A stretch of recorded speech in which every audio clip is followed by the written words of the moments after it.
Hey guys, welcome to Books Are Sick. I am Nick, and today I'm going to share with you my 10 favorite books of all time so far. I still consider myself a new reader. I started this hobby, this passion kind of late in the game, so bear that in mind when we go through this list. However, this list is good. This is a great list. All of these are good. They're all good books. I'm so psyched on it. I would just reread all of these right now if I had the time. And that is kind of why they're on here. When I was making this list, I was trying to be as thoughtful as possible, and I didn't want to just make a list that was going to make me look cool. I didn't want to pick books that were like, yeah, this is going to make me look smart, so I'm putting it on here. I picked books that I genuinely really loved and had a great time reading and that I would reread. And that's where I ended up with this list. And, oddly enough, I've got the shortest book I've ever read and the longest book I've ever read on here. So that might be a bit of a spoiler. And one book that I wanted to mention just quickly is this one that I just finished. I didn't include it on this list because I did just finish it and I got to stew on it a little longer before I include it on a list like this. But that is The Metamorphosis by Franz Kafka. This was absolutely incredible. This is a story of a man that wakes up one morning as a bug. He's suddenly a bug and he needs to go about his life. And that might sound really funny, and that's kind of what I was expecting. I was like, this is going to be hilarious. And there's some humor in here. There are some funny moments, but actually quite a devastating story about inner struggle and yeah, just it's really really good. Highly recommend that one. You can read it in about 2 hours, and I would recommend you do so. But let's get into the list here. We're gonna go 10 through 1, starting with number 10. This is the shortest one on the list, and that is Small Things Like These by Claire Keegan. This book blew my mind. What Claire Keegan can do in such a short amount of time and in such a small amount of pages is why this book is on this list, because I got all of the emotion that I would get out of a 1,000 page book that I got out of this 95 page book, I think it is, 100-page book. This is about a small Irish town. We're following our main guy who is a family man. He delivers coal to all the locals to keep them warm. It's getting colder. He makes a delivery to the local church where he makes a discovery that kind of forces him to face his past and what he's going to do in his future. And it's just a lovely, lovely, lovely book. I would recommend this to everybody. Claire Keegan's writing. I've also read Foster, which was also just incredible. This is actually going to be a movie, and Cillian Murphy is going to be playing the main guy, which I'm very excited about, and I think he will absolutely crush that role. So read it before that comes out, because this is something else. Claire Keegan, Small Things Like These, number 10. At number 9, I had to throw this book on here. This is the darkest book that I've ever read, and that is The Fisherman by John Langan. Now, I love horror books and I love scary books, and so I was drawn to this one right away when I first started my reading journey, if you will. And it is a story of two men who are grieving, and they form a friendship off of fishing together, basically. And that might sound like, oh, that's kind of nice. What a heartwarming tale. However, they decide to chase a tale of this pond that is supposed to be just incredible for fishing, and we take a dark turn into the past, and this is on here because this is unlike anything else I've ever read, and the writing is brilliant, and again, it is one of the darkest things I've ever read. So if you're into dark stuff, definitely check out this one. It will blow your mind. It's one of those books you're gonna need to just put your finger on a paragraph and just kind of like put it down and have a breath and look at the wall, because it is that kind of story. However, fantastic. Okay, at number 8, we are going with Toni Morrison, The Bluest Eye.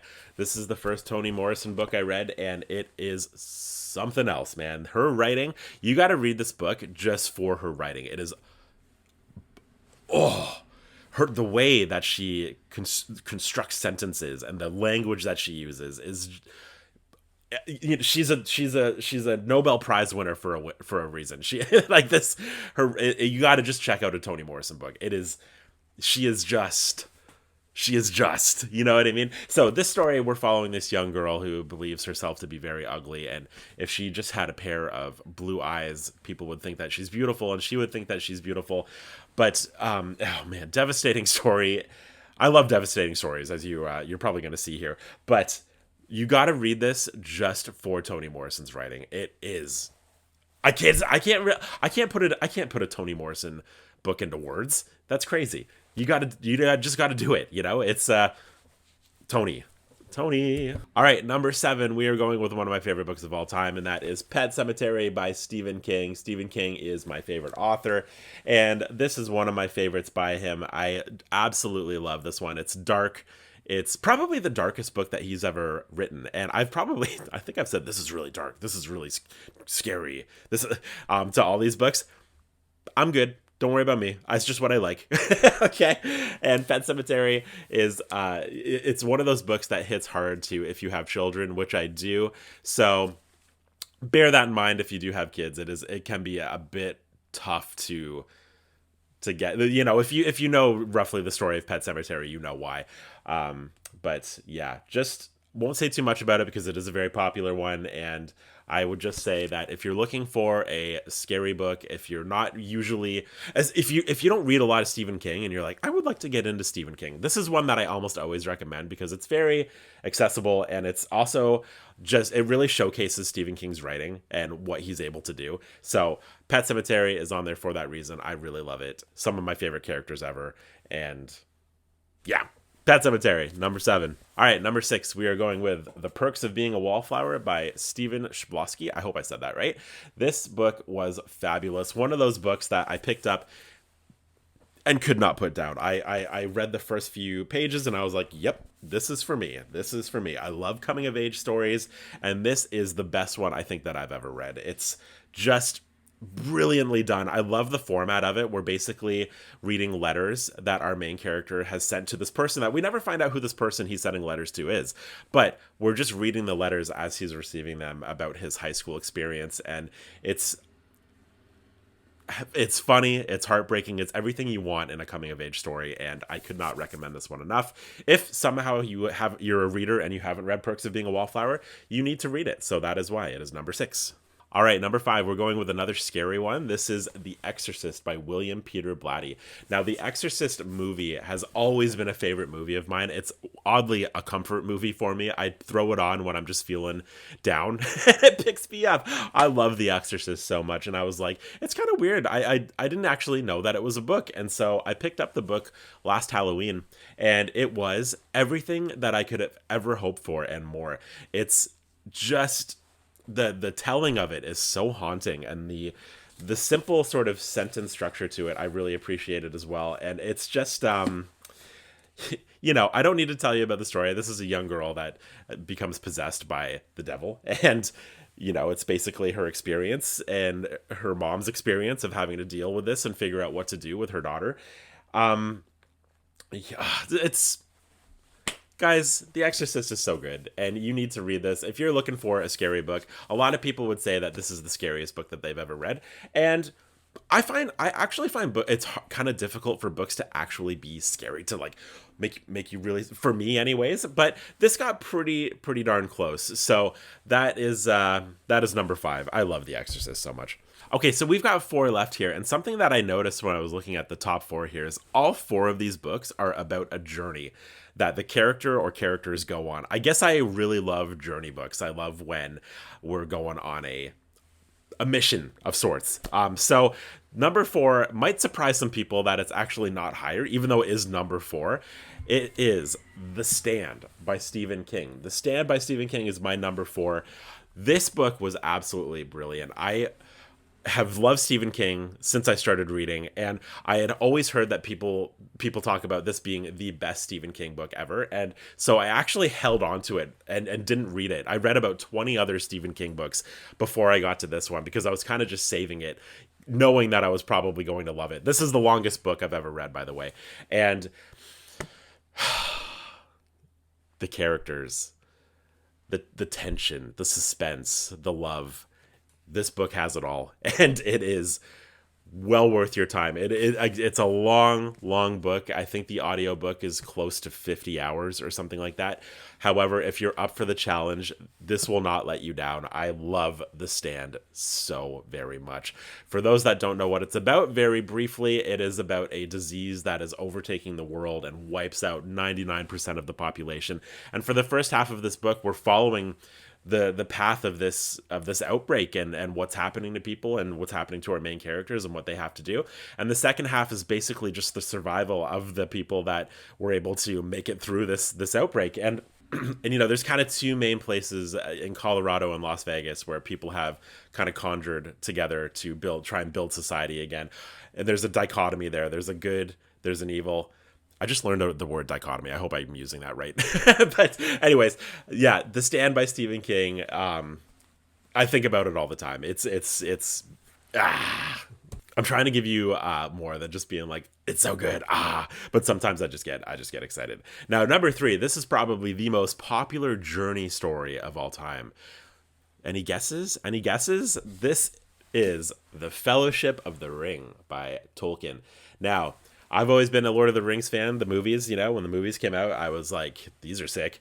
Love this. And so when I started to get into reading, I was like, I should really try and read the Lord of the Rings. And so I did. And my favorite is the first one, The Fellowship of the Ring. I just love the beginning. I love the entry into this journey we're about to take. And I just thought it's a great mix of kind of cozy and adventure and, fear. And it's, Fellowship of the Ring. It's a Tolkien book that is my favorite that I've read of The Hobbit, the Two Towers, The Return of the King. Fellowship is my favorite. Maybe I just like the beginning. It just has everything that I would want in a fantasy book. And if somehow you haven't read The Fellowship of the Ring and you're a fantasy fan, read it. It's good. That's my number 3. Okay, number 2, another big journey book. We have Larry McMurtry's Lonesome Dove. This was my number 2, and it is one that I'm dying to reread because the characters in this book, I felt actually upset when the book ended. I just kind of sat in my chair, stared out the window, and I was like, I guess that's it. Should I call them? Because these characters were the most real characters that I've ever read. The dialogue is brilliant. Larry McMurtry's dialogue is mind-blowing. It is, yeah. And you know what I love about this too? There's no throwaway characters. Everybody in here is maybe not here for a reason, but is there as a real, genuine character that you're going to care about or you're going to not care about in the sense that you're going to hate them. It's I can't, man. Lonesome Dove is my number 2. It is Larry, dude. And that is actually part of there are sequels and prequels to this book as well, but Lonesome Dove I think is widely considered the one. So you got to read Lonesome Dove just because you have to. Okay, my number 1, those that know me know what it is already. That is 11/22/63 by Stephen King. My favorite book that I have ever read. And this is the story of a man in present time that no explanation really given, finds a portal in a diner through his diner pal and gets transported back to 1958, where he goes on a mission to live there for 5 years until 1963 and stop the assassination of John F. Kennedy to presumably better the world that he's currently living in. It is like nothing else, guys. This has it all. It's got horror, adventure, love, lots of love. This is a pretty lovey book, and the last page is probably one of the most romantic and sad things that I've ever read. So Stephen King does take a lot of heat for not being able to really tie it all together at the end of his books. I've never agreed with that. I've always loved Stephen King's endings, but that is a popular thing that you will hear about Stephen King. And this is one of the few that no one can argue is the perfect ending to a book. And one thing that I would recommend to you is if you have not read It by Stephen King and you have any interest in reading It, I would read It. I would read It before you read 11/22/63 because there's a whole 100-page part in here where our main character, Jake, goes to Derry and actually bumps into characters from It, which is just a pretty incredible thing in itself. So 11/22/63 is my favorite book ever, and it's going to be very hard for any book to knock this one off the top. I think this is my top 10, guys. I hope you enjoyed that. I'd love to hear what your top books are, or if you could only grab one from this stack of 10, which one would you grab?